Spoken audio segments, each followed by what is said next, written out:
This week in Imperial Interlude, the dead rise from the grave, a contract is made, and somebody is lost. Hello, Ralph. I'm Jim. Welcome to our this week's review of The Mandalorian. We Definitely. are at Season 2, Episode 5, Chapter 14. Episode 6, episode 14. I'm never going to get this right. I know it's weird they're using chapters. No, it's episode 6. We have 2 left.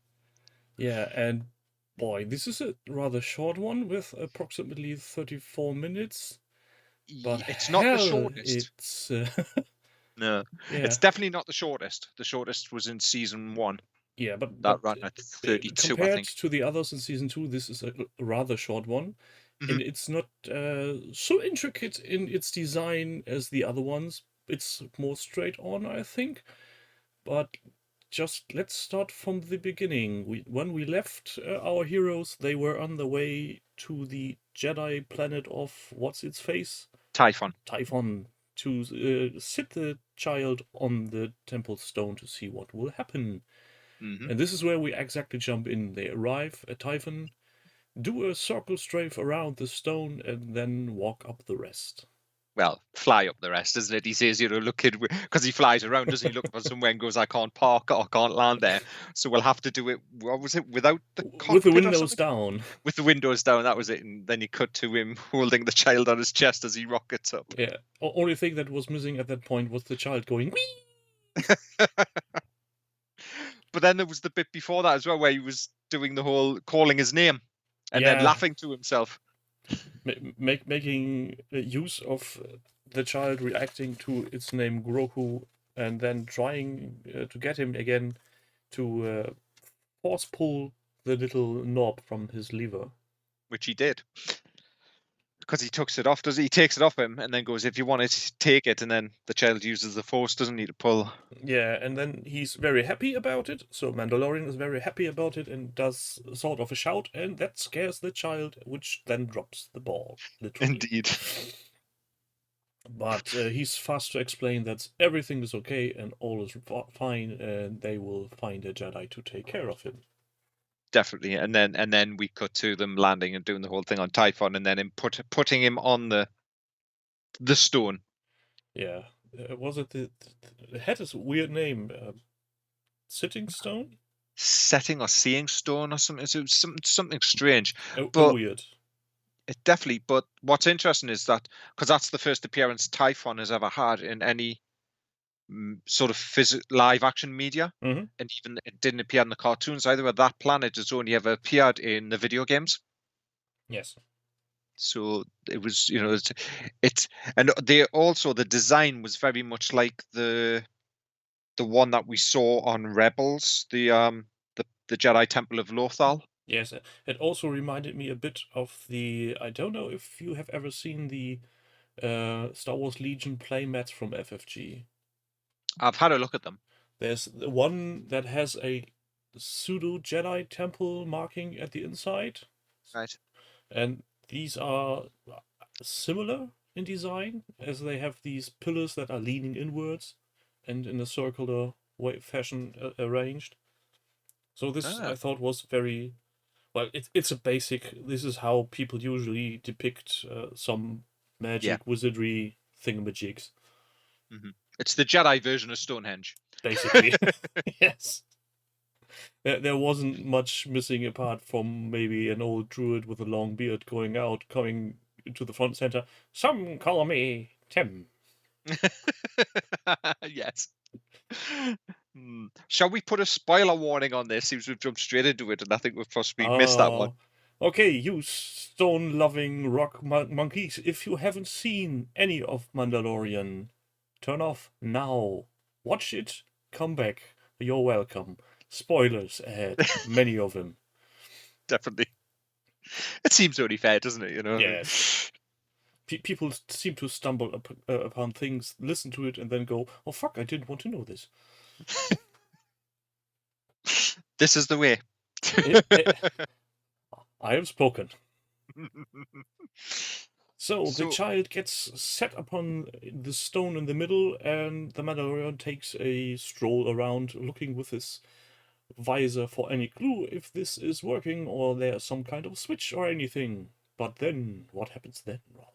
We get a familiar sound in the sky, and as the Mandalorian Oh, looks up, I think you're going ahead a bit, or do I no, get doesn't the blue light ray just appear before? no, it doesn't. It's when he turns and looks Oh, at the sound, yes. and then he turns back, and there's the thing around the child. So every man, woman, and child who has ever seen all of Star Wars movies and has somehow a intuitive knowledge of sounds knew what was happening. This is a so distinct sound of engine noise that was going brrrp around the sky that I shit you not, I got goosebumps. It was Slave One. Yes, the What's Fire interesting though Spray is 31, Slave exactly. One. No, there was no misunderstanding. This was not a fire spray and some weird color scheme. No, that was the fire spray. It was the ship. What's interesting is that audio for the ship as well is in the original Empire Strikes Back, it didn't really have that sound, and that sound was actually created for Slave One when you see it in Episode 2. So they use the same audio of the engines and stuff Yeah. because it is very distinctive.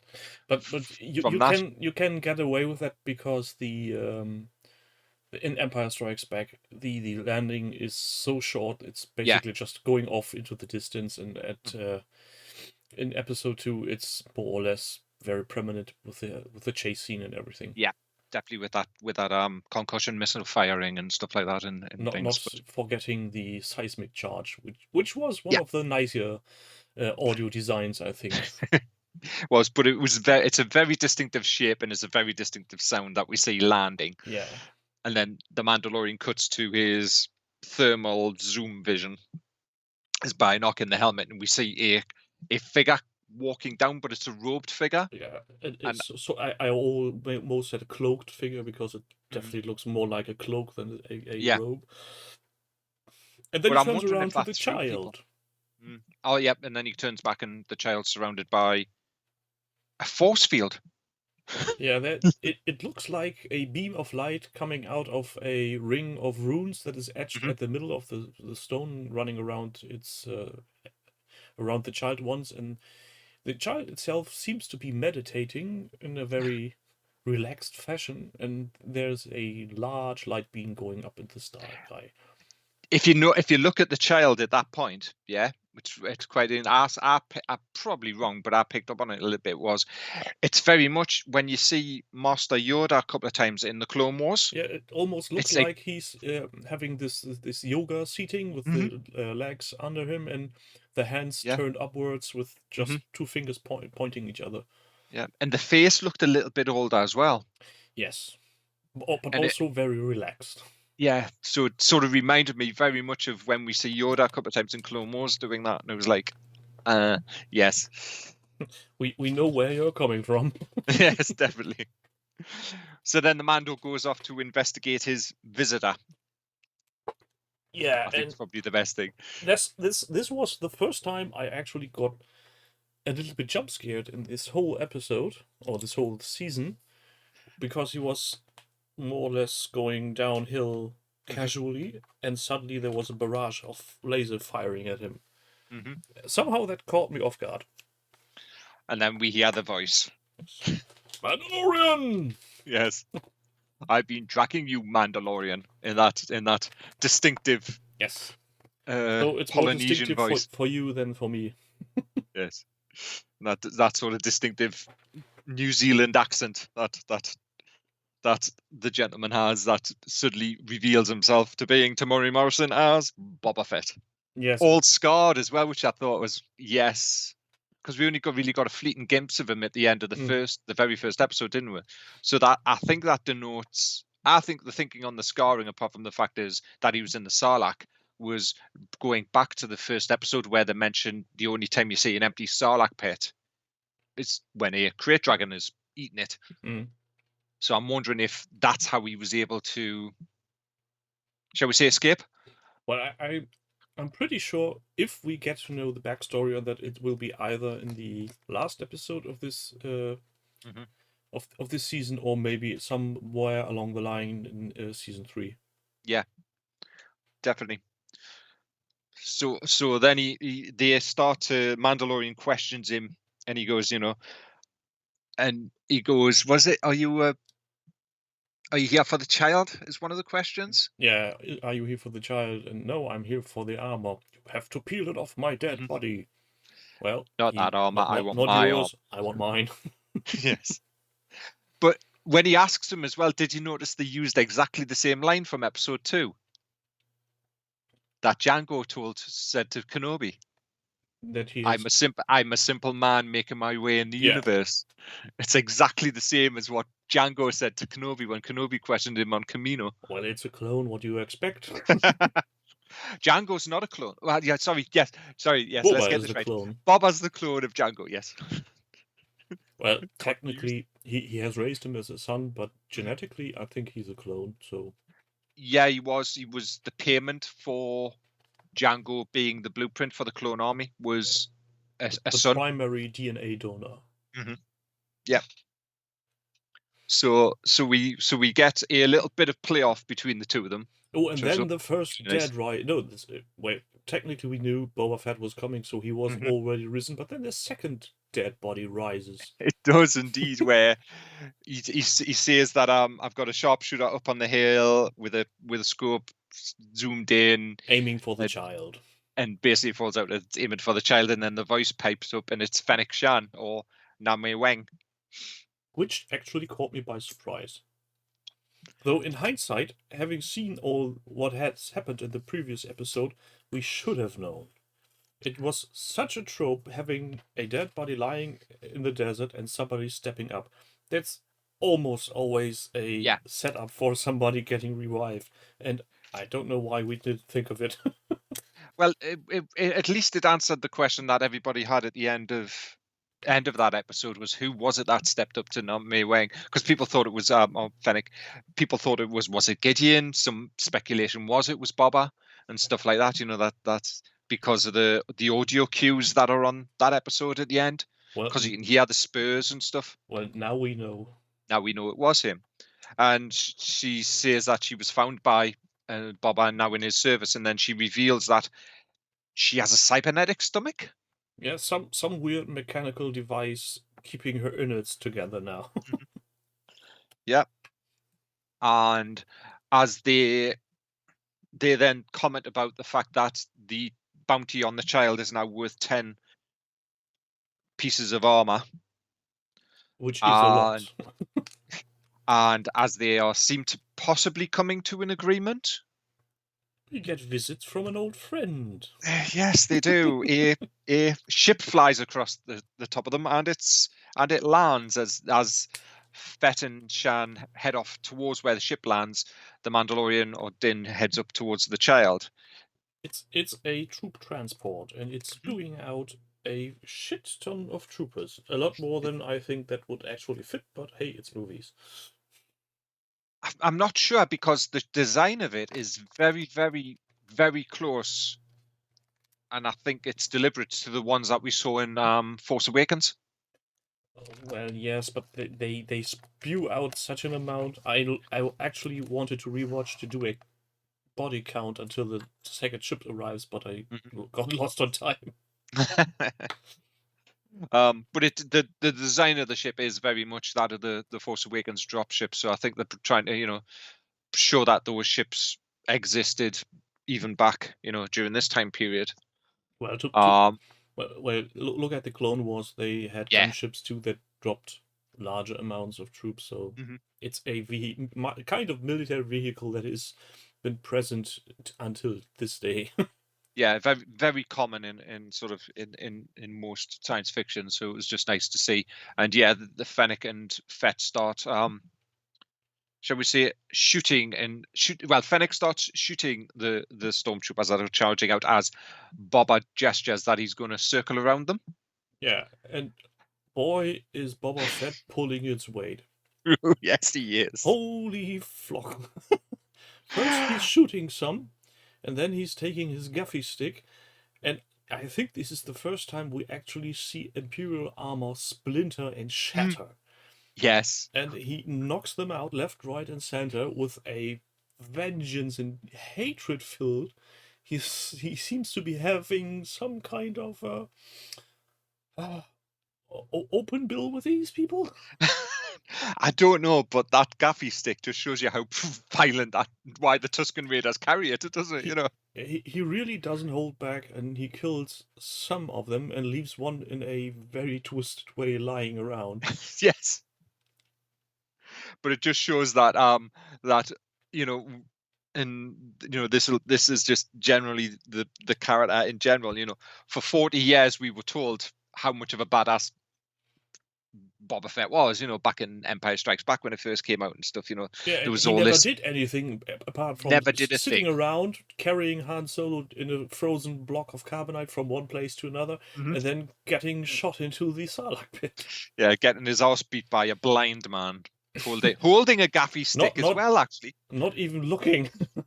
No, it wasn't. Sorry, it was a sail barge pipe. It could just look like a gaffy stick. But yeah, No, he did this long yeah, javelin looking laser gun thing. yeah. And then we get to see Boba in a little bit past his prime, probably you might say, Well, kicking ass. I don't think you could say he's past his prime No, I because don't think you could either. let's be honest. If we pass our 40s, we still grow, but only horizontally. Yes. And if we take a look at the clones in the later Clone Wars animation series, when you see old Rex, or even in Rebels, Yeah, and you see these old guys, they also put a bit about weight around the waist and hips. So there's definitely a human touch to it. Put it that definitely. way. Yeah. But it was just nice to finally see the character get that description, that thing that that people Yeah, were told we've been told this for 40 years. the character actually fits into the shoes fans have put him on. Yeah, that he is this unstoppable monster, this killing, this arsenal, this monster of a man, Yeah, because there was all that history around him before we even got to know thing that that was sort of laid bare in the extended universe, where it was said that, and this was before we got to any of the story bits with the character, yeah. things like that. Especially if you have read books that were Mhm. written before the original trilogy was complete. There are some Yeah, weird stories. that they hunted Jedi. The armor was built to hunt Jedi and all of that stuff. That that that they were used to hunt down the Jedi as well. That the Mandalorian culture, before we got it more fleshed out, that's what they were Yeah, there. basic witch To, hunters. yeah. So to finally see some of the bits that were mentioned about the character coming to fruition is really, really nice. And then of course there's some fighting with Fennec and as well, where she's shooting them from a rock, and they set up an E-web Yeah, which which she has then to dodge. gets a very rocky treatment.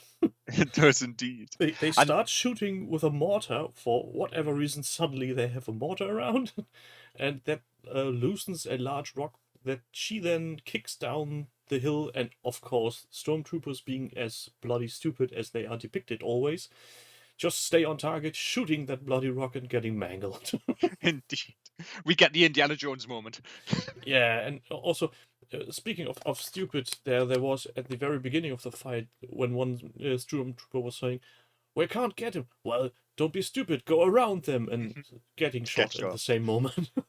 And all the while this is going on, the Mandalorians rushed back up to try and tell the kid it's time to go. And 3 times he tries to pull him out of the force field. And the first time just once. The second time he does 2 times, and then it's too late. Yeah, and it was like, if you can't do it the first time and you can't do it the second time, what do you think a third time He is gonna? he's a slow learner. Let's put it that way, or very stubborn. Either or. Just it's like ding, and then of course he turns around and says, I'm going to buy that you. that's I'm it. going to buy you some time. Exactly, I'm going to protect your kid, and then rushes off to help, and that's where we get Fennec, Sean doing her bit with the amazing jump back. Well, the typical sort of action movie run, Yeah. run, run, jump off a cliff, spin around and shoot. So there's a lot of shooting and dying, especially on the side of the stormtroopers. And then she uses a helmet as well, which I thought was quite a nice touch, where she throws a helmet at one. Yeah, and at one point when it seems like our heroes are having the upper hand, a second transport lands. Mhm. Oh glory! More stormtroopers. More things to shoot and kill. Exactly. And then as Fennec's sort of being backed up, you hear the stormtroopers closing in on, especially from the second transport, saying they're not here for her, they're for the child. And then we get that hero shot, the typical hero standing on cliff Yeah, with when gun they, and his whistling birds. I think what was very nice is when the Mandalorian and the sharpshooter fight Mhm, back to back, because he's impervious to laser fire because of mhm, his great armor, and just eats up all the fire that is aimed at her, and she picks them up one mhm. by one. Indeed. And then they get pushed back and pushed back, and then we get, I think, what everybody wanted was a man in a suit landing behind stormtroopers. Doing the hero landing and killing people left, right, and center. And that was impressed. That whole him landing was just it Yeah. was like, We failed oh to dear. mention that Boba Fett did a circle around while passing the Razor Crest and looking very thoughtful into the open entrance Indeed, of the ship. yes. Which is where he gets his armor from, which I thought was nice. Yeah, But that was just just like, yeah. okay, so he was deadly enough with a gaffy stick. And We'll now just he's we'll put him in impervious his to armor. laser fire because of his armor. And at that point, I think the stormtroopers very much know, okay, we are fucked. And the tipping point was when Boba Fett is shooting two rocket knees, Mhm, and two stormtroopers drop dead, and the other make a run for it. indeed. Which I knew was, when it happened, it was like, what? And then I remembered, and I know I've sent you the thing of it is all of that stuff, especially the stuff with the gauntlets and him using one as like a rocket punch as well, which I thought was quite nice. Yeah, It punches the guy in the stomach and fires off. and then Was fires a rocket.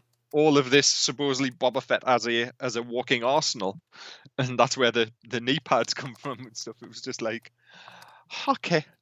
And then you Yeah, get that him marching up to shoot the rocket from the backpack. which should be a grappling hook by the picture you sent me. But I think that that thing has been repurposed in lore so many times. Yeah, Just let's say the rocket tornister of the Mandalorians has a general purpose slot mhm, on top, which can be used for many things.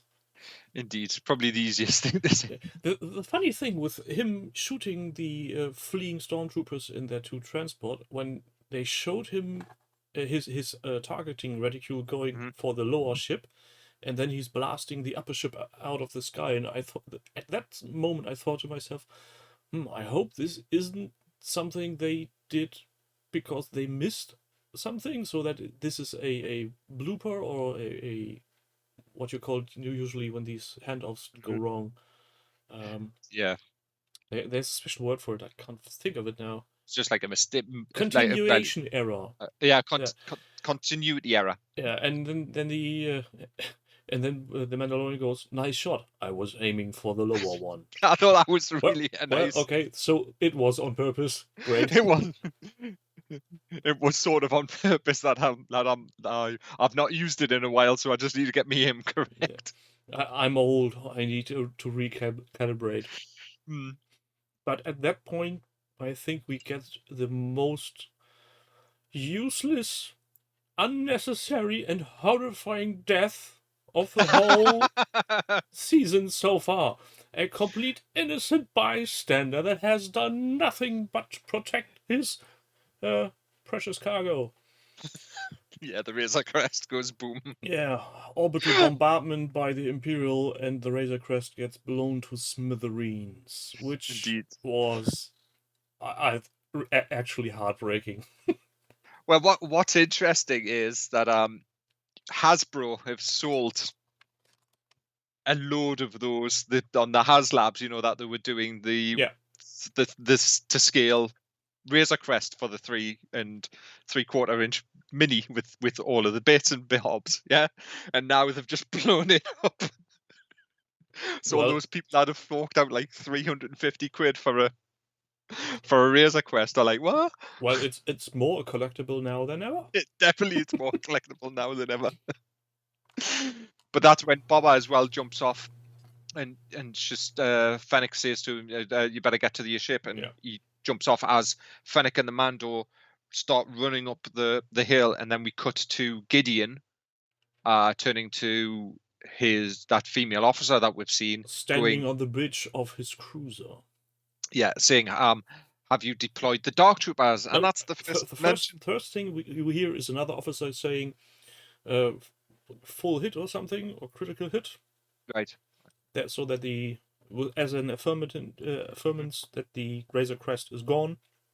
Though I don't know why would you shoot a ship that you have a tracking beacon on, but that's not here nor there. And then he turns to the female officer with what you just said about have the But Dark Troopers been deployed. exactly, and then she says, "In a moment, I think," or something like that. Momentarily. Momentarily, and then we cut to an external shot of something being fired out of the side of the ship. Yeah. And let me just say this at this point. Called it. Not the only one that called it, to be No, honest. but this was an easy target because we have seen them Yeah, sort of, even though there were no real close-ups, but there has not been very much that else could have been than Dark yeah, Troopers. definitely, and it's nice to see them. That they're bringing in things not only from the games, but I checked, the Dark Troopers have been seen previously. Where? Rebels. They're in an episode of Rebels in the third I season. need Third season or to fourth look that season. up. Oh, I should have seen this before. This is going to be nice. I just pulled from my shelf the original Dark Forces PC Mm-hmm. game I got Mm-hmm. back in the day. Yep. Do you happen to have this box as well? I had a boxed version of Dark Forces. So, if I'm Is that looking at the front of the box, I see 3 stormtroopers getting Stormtroopers? Yes. shot. Mm-hmm. Give it a guess. What's on the back side of the box? I'm trying to remember now. Jedi? No, wouldn't have No. been, because you weren't a Jedi at that point. That was the sequel. Not Vader. No. Dark Forces. Don't look it up. Try to pick it. You're never going to Uh, guess it. no, I don't know. Not without Boba seeing Bloody it. Fett. Oh shit! Because you fight him. He's a boss in the game. There's a large image of him just in the center of the box, even displacing all the text. It's just Boba Fett. This is weird. Yes, it is. Yeah. I can't remember how Boba Fett relates to the Dark Forces. Was he just the headhunter somehow? Or? It was a headhunt or something, because the whole premise of the game is you're hunting. It's before we got Rogue One, so you're playing a character called Kyle Katarn, which we need to talk about in this one, because that's something I think people are forgetting. That is sent to get the Death Star plans, the original sort of missions, the original sort of levels of the game. Yes. You're sent to get the Death Star plans. That's the premise of the beginning of the game, and then it goes into you hunting out, finding out what the Dark Forces are and stuff like that. But Fett is one of the boss levels that you fight, of sorts. This is a nice. Mm-hmm. Well, maybe I should take a look at the other boxes that are sitting over my shelf. Maybe there's something we can learn. But yeah, because I haven't played Dark Forces in ages, but I do have it, and I've also got all of the sequels to it and stuff. And then I installed Republic Commando a couple of weeks back to try and play. which is the battle. It begins with the Battle of Geonosis. Yeah. You're playing one of the clone commandos. There are Which is, nice games, but yeah, we are getting off topic. we So are a little bit, but yeah. the Dark Troopers are launched, and they are surely something to look at. Mhm. I'm just trying to figure out which phase they would be, because they're in three. The Dark Forces or the Dark Troopers are in like 3 phases.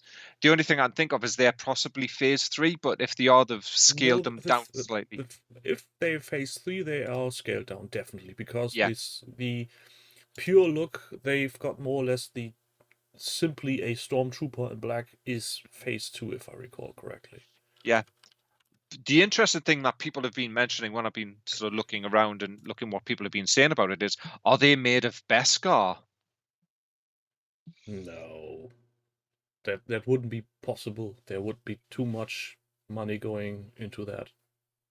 I'm just wondering if they might be made of Beskar for the fight that is bound to happen, because we know it's we're going to see possibly Dark Troopers versus Mandalorian at some point. I think we need to wait and see if there's anything happening in that direction, but I don't think so. No, That would so be too much money in one, too many eggs in one basket. true, but I guess we'll And see. But just yes, so we got the think about how many of those troopers were on the ship in the shot when we first saw them. So true. There was it a was not just these four, that at least double the amount, at yeah, there least. was probably about 8 or 12 in the bay, wasn't it? Because it was like 2 bays of 6, maybe, if not Yeah. more. Um, but no, it was nice to see them. Something else that that that Dave Filoni has probably picked up from Rebels originally, but Dave Filoni being Dave Filoni is a mind of Star Wars information, I think. Mm. Um, but yeah, basically droid they're the Empire version of the B2. I would class them as the big silver droid that we saw. Yes. I think they're the Empire version of them, and of course they head straight towards the child, who has now come as the Mandalorian turned to say, "I'm going to protect your kid," and went down the hill. And About 2 then, seconds later, the force field dropped, and the yeah, child went. he gets back to his senses and falling asleep immediately, as he usually does when he's using the Force for any Definitely. extended time. So as Boba's flying back to his ship in his jetpack, Fennec and Mando head up the hill just as the Dark Forces or the Dark Troopers land and grab the child just as they come over the ridge and start flying off. And that's when Fennec gets on her comms to Fett, and it's nice to see Slave One again Yes. And he's flying. following them, trying Mm. to shoot them down, but getting told not to because they've got the child. Mm-hmm. And then as he follows the Dark Troopers back, he says they've returned, and he goes the Empire, and that's when Fennec says, "Well, the Outer Rim's controlled by the New Republic." Yeah, this is not a spy stream. I'm seeing the Imperial Exactly. cruiser. Yeah. And then he's told to sort of peel off, and as he peels off, that light cruiser jumps into hyperspace inside the atmosphere. Yeah, it just simple vanishes. Mm. Though it might be just outside the atmosphere because it's above the clouds and you don't know True. where the atmosphere ends, but this is Yeah. also technical. And then we cut back to Mando going through the wreckage of his ship. Yeah, and at this point, we get a very often used trope of cinema history.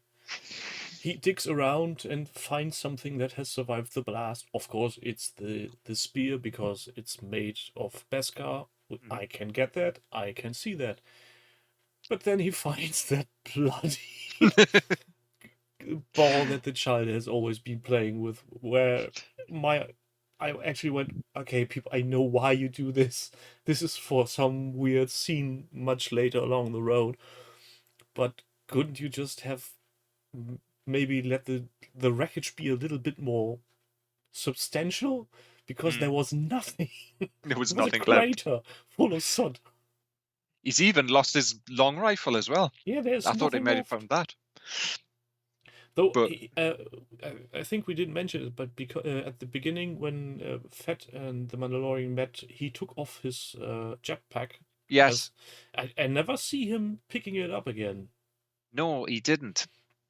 I Well, I'm mean guessing he's that was not probably, forgetting it on the surface. well, I know that was probably a plot thing anyway, was to put the jetpack down, Yeah, because if he to had the to jetpack to on, then not he could having him rush around from A to B, exactly. or to even be able to follow the troopers. Hmm. So, and then we get Fett going to the Mandalorian. Here, have a look at this, and he brings up technically his family tree, Yeah, and did his you see chain code. somebody actually took the time, make a screenshot, and then translate the I've not seen the translation. No. yeah, it's I don't know if there's anything to it, because it just was a picture where somebody took the runes that were showing up and replacing them with Latin letters, so that you Hmm. could read something like Boba Fett and Jango Fett and something else I can't Hmm. remember.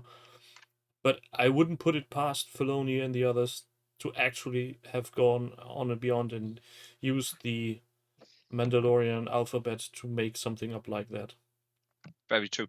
I mean, the other thing as well, and this scene also fixed the Boba Fett issue that they had, because I was doing a check on this, and it was said it was in Clone Wars in season 2 episode 12 called the Mandalorian plot. Obi-Wan Kenobi goes to Mandalore. Mhm. Yeah. And he mentions about, and I think it's the first time you hear the mention of Death Watch, I think, or that's that sort of militaristic part of the Mandalorian culture not being there anymore, because it's called New Mandalore by some people. Mhm. And he mentions Django. And the prime minister at the time, Alnek, who ends up becoming the puppet prime minister and is a bad guy, says Jango Fett was a common bounty hunter. How he acquired that armor is beyond me. Basically saying that Fett wasn't Mandalorian. Yeah, but Where they've now fixed that yeah. in the fact that So they've so he made him is the not same a as the Mandalorian. Mandalorian in the biological sense, but he's a foundling like the Mandalorian Exactly. himself. Which I think fixes that whole issue, because when that episode aired, because that episode aired on Cartoon Network, because it was under George, and it was George who came up with this. And in interviews after the episode, they said, "Yeah, that's how we wanted it." So I Yeah. think it's just fixed that issue, because a lot of people, when that happened, a lot of the Star Wars fans that liked Fett and had read all the books and stuff about it and stuff were like, "What? So he's not one of these super soldiers that you'd put him up to be?" Yeah. It's I think they do a real nice job in picking up loose threads and Mhm. ends and joining them back together to make a Yeah, complete wholesome without having it too much forced, or feel it's mm, drawn by the hair. definitely. It just felt like there was the bits with Fett, especially, were them, shall we say, redeeming the character a bit. More than say, because We get a larger picture of him. We yeah. get some things filled in that have been neglected before, or Hmm. just been left to the imagination of the watchers. Hmm. And then of course he says, that the Mandalorian technically lets them go of their obligation to him because the child is gone. He said, well, no, not. And so basically Fett and Fennec have now joined Din in going after Yeah, because Gideon to they get the said child, part of the treaty for the payment of the the armor armor. of Boba Fett is to keep the child safe, which obviously isn't the case at the moment, and so they will stay with him until the child has been found. Exactly. So then we get the scene of the Mandalorian, well, Slave One, landing on Navarro. Yeah, And then him meeting up with Cara Dune, and we find out that Cara had picked up that the badge to show that that she was a Republic Marshal. marshal. Yes. So she is basically Marshal Bravestar. Sorry, sorry, sorry. Didn't do that on purpose. It just came to my mind. But let's be honest, her build is quite like Marshall Bravestar. It's nice to see. It was nice to see her again as well. I mean, it was nice Yeah, to, for them. I know that they're always going to bounce back to certain planets that of, they've set up in this of course. part of the extended universe. And The then the universe, but Mandalorian asked her for a favor, which then she exactly says, "Oh, I don't know if I can. This badge comes with some, what does he call it? rules, Restrictions or restrictions or rules." rules. I think it And is. then he simply goes, "They took the child," and suddenly everything is Yeah, on the table. I think so. Yes, but then he asks her before that as well to do a search, and that's when we get the computer search for Mayfield from, was the episode The Prisoner? Yes, Yeah, it was. That's Bill Burr. So it looks like Bill Burr might be in the back on the next menu. episode. Um, being broken out because it looks like the Mandalorian says I need to break him out because he's an ex-Imperial sharpshooter to find Gideon. We need inside information. Yeah. Also, So as you mentioned computer, there's one thing mhm, that actually I really that really warmed my heart was when at the beginning of the episode when they started approaching the planet, mhm, the computer display mhm, on the Razor Quest mhm. really looks like a old 8-bit computer that has been used in the original trilogy. Yes. There's no high fidelity ultra HD display. It's a Sharpie sized marker on screen, Indeed. which And I also the, find the the lovely. system display reminded me of the one with the from the Rebellion when the Death Star was tracking the planets Yeah. and you had them like coordinates and stuff. And stuff. It just reminded me a bit of that. But then the very last sort of section of the episode, which is 2 to 3 minutes, is them back on the Imperial ship, and you get the Moff Gideon standing on the bridge, looking at the hyperspace, and then spinning and doing his best Vader impersonation. Yeah, you know, he's actually turning up to be a badass. Mm. Spin the whole spinning. If you're a bad guy, you've got to have that spinning cape You need effect. a you need a cape and you need to spin it to make that cape flow. Indeed. And he heads with two stormtroopers down the corridors to a cell where we find the child playing with the Force. Yeah, let's just put it this way: the little guy is kicking the shit out of two adult stormtroopers. Indeed.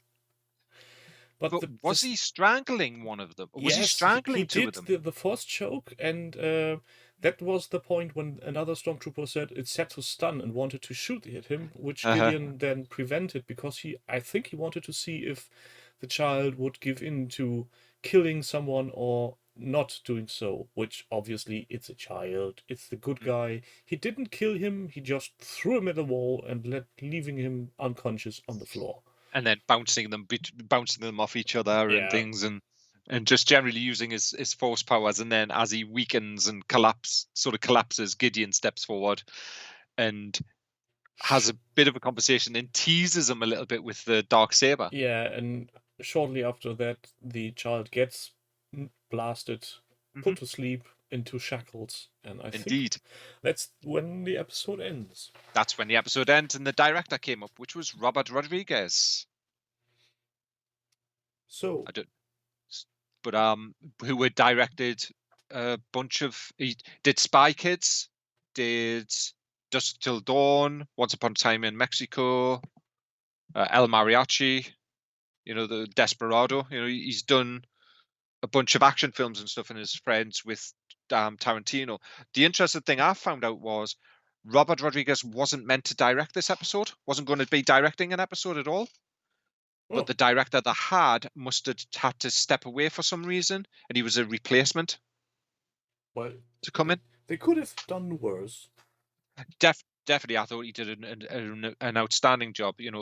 Of being the director to bring and reinvigorate Boba Fett. Yeah.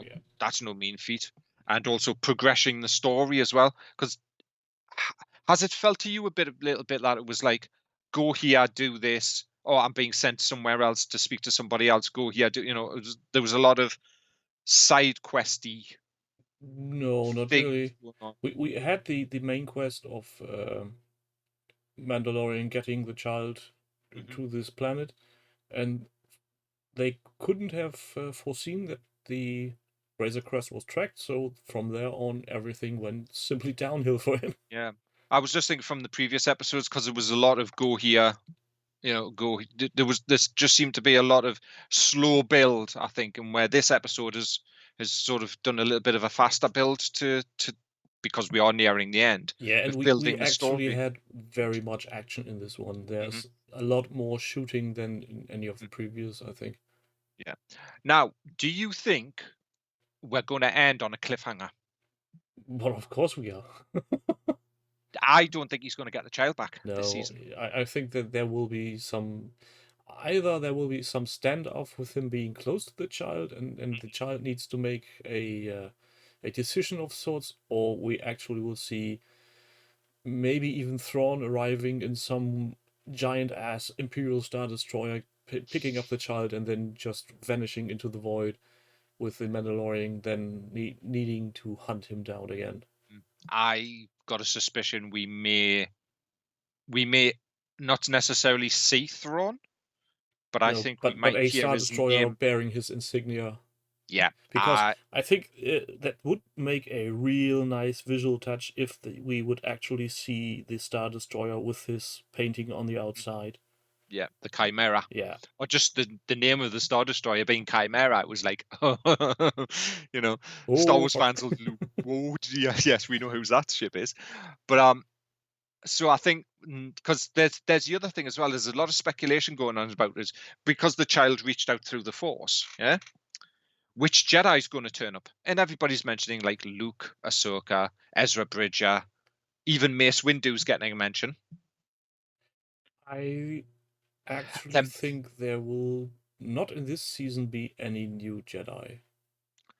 I think if there is going to be one, I think it's the one that they're missing, and it's what they based the Dark Troopers on, and I think that's Kyle Katarn, because Kyle Katarn in the second video game is a Jedi, Yeah, that could Jedi Knight.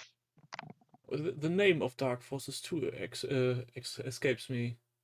Dark Forces 2, it was Star Wars Jedi Knight, Dark Forces 2. Jedi Knight. That's why Hmm. they somehow went with a secondary name scheme, and then there was Jedi Knight 2 as Yeah. a quasi Dark Forces 3 title. That's why I'm Uh, always getting this wrong. Dark Forces 3 was Jedi Academy, I think. Yeah, they went a bit off with the naming scheme. They did. They went off it. It was the Dark Force. You've got Dark Forces, Dark um, Forces 2 Jedi Knight. mhm, and then Dark Forces 3 Jedi Academy. Yeah, and then there's Jedi Knight 2 at some place, I And think. there was Jedi Knight 2 was Jedi Outcast Okay. as well. Yeah, it went all over the place. So But it's but I think you're not far off in seeing that even Boba Fett was on this box of Dark Forces. There is some merits to it. I've just had another thought. Oh God. Oh yes. Now We've what? missed another character off if they want to introduce it, and people have been asking for this one for a while. Mara Jade. I don't think we get Mara Jade.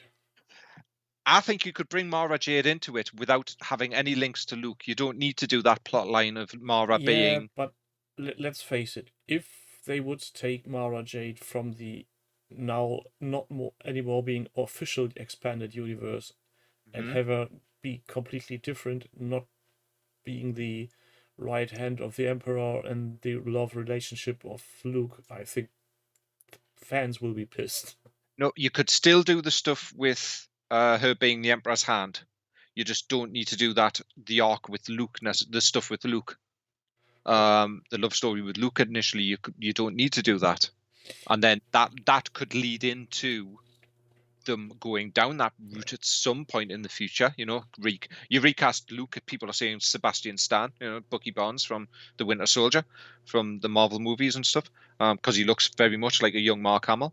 And you could do that if you wanted to do Dark Forces as a TV series, things like that, because they are bringing Thrawn in, and I know Thrawn's been changed slightly, but I think you know, if we can say one thing for certain that they actually are very good at surprising us. oh yeah, definitely. I don't think I have ever been so wrong so often on hypothesis. But I don't think we'll see Luke. No, I I think that would really be don't a think that would way see too him. far step into the actual movie universe to get him.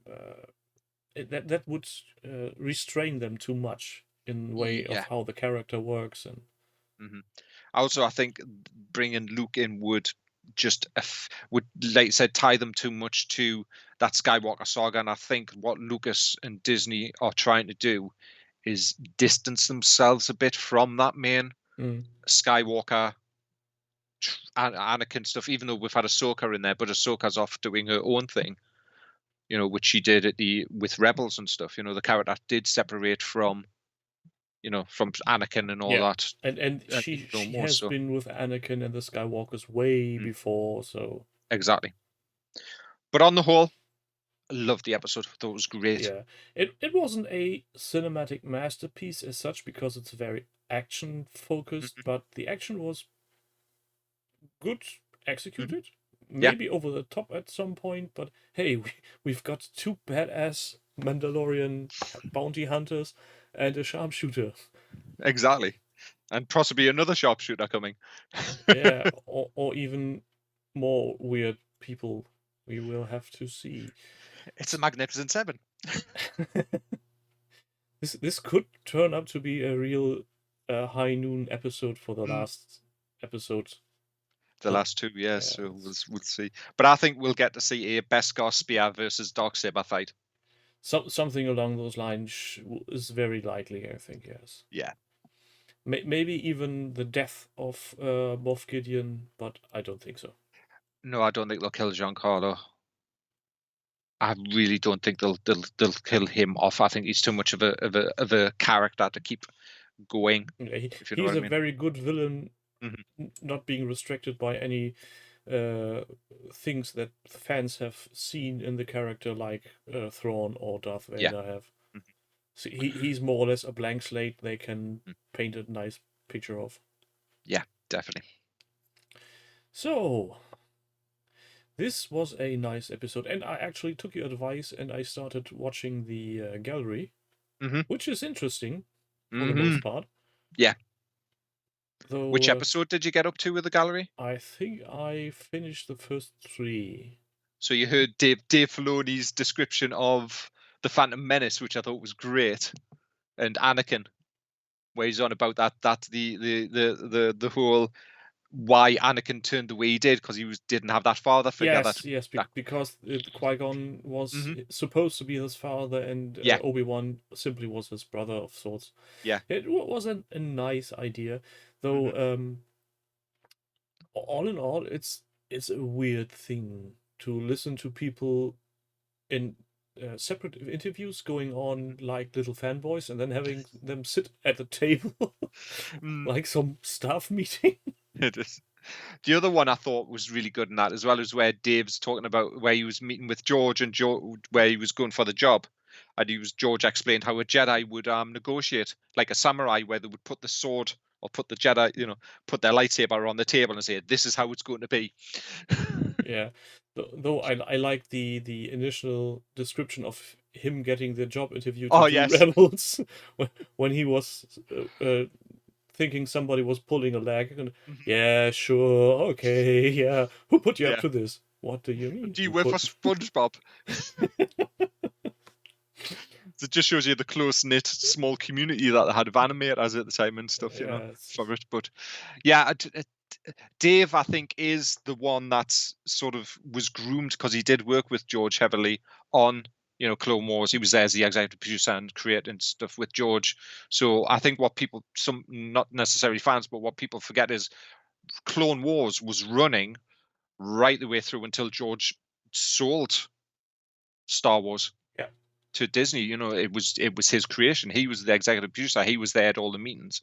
Everything that happened in Star Wars, in Clone Wars, Yeah, especially the new people stuff, was seem all to through him. forget that at the height of the popularity, everything that was to hmm be stamped with the logo Star Wars had to pass George's desk. Yeah. He hmm was a control, or is a control freak in that manner. There was nothing on the market that didn't get his seal of approval. Exactly. And you've got to think as well as what a shrewd businessman going. can I have basically saying to Fox, can I have the rights to merchandise? And Fox going, yeah, this little movie, we don't really care. Sure. I think he actually passed a portion of his salary for remaining having Hmm. the sole rights of Yeah, merchandising. And we must not forget that was at a time where merchandise was basically a non-issue, non-existent. exactly. If That's how they got Alec if Guinness as well. if you look at the Netflix series Toys That Made Us and listen to Mhm. how Oh the yeah. early stages of Star Trek merchandise went. This is Hmm. so hilarious. There was things sold as Star Trek that had literally nothing to do with the Star Trek series, Hmm. but there was the logo on it, so it made money. And Exactly. George Lucas was one of the first to actually brand the movie Yeah. and make it a brand that is recognizable and sells like apeshit. It does, and the toys that make us about the Star Wars figures is really really interesting as well about how that come across. Yeah, and why there are some miniatures that have started with a look as the let's say the Javas Mhm.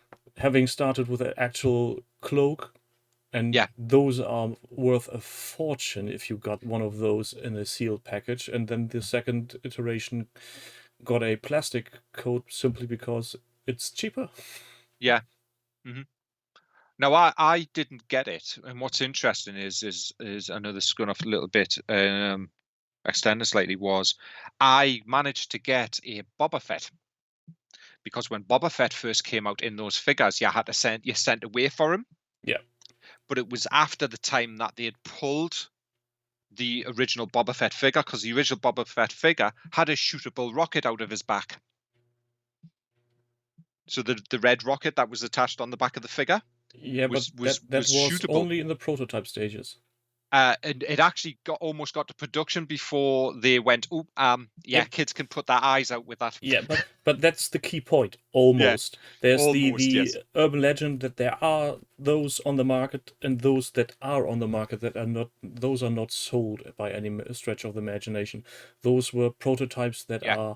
were tested and sent out to people looking at them, and just before Uh-huh. production They yeah, pulled them, but they're very you can get them, you can get the prototypes, but they're 50, 60, 70, $80,000 I think people were yeah, selling them for. it's And people were buying them, and it's like, really? Really? yeah. Okay, okay, all right. You've If got more if money than if sense. if you got the amount of cash flowing around to buy such things, lucky you. Yeah, exactly. Yeah, so with this being almost close to an hour for a Mhm. 34-minute long episode, I think it's time for a rating. I'm going to give this one a, let's say, 7.5, because there wasn't much of story in it. It was nice popcorn cinema, Mhm. but nothing to lose sleep over, I think. I think, in ratings of, shall we say, favorite episodes, because I'll more do that, is it goes episode 5, we got Ahsoka, and then episode 3, because we got Bo-Katan and we got more Mandalorians, and this one's probably on par with that one, a little bit lower in sort of my thing of this, because it sort of it redeemed a character that I think deserved to be redeemed, and that being Fett, and just showing us what a complete badass he is. Yeah, and we simply the way they introduced the character into the scene by letting him have his slave one chugging down from the skies was just ah great. More of that, please. Yeah, more of that, yes, and we probably will get more of that. Oh, I hope so. I really hope so. So with this, I say thank you everybody listening. Thank you, Ralph, as always. We will see again you all next week. Bye.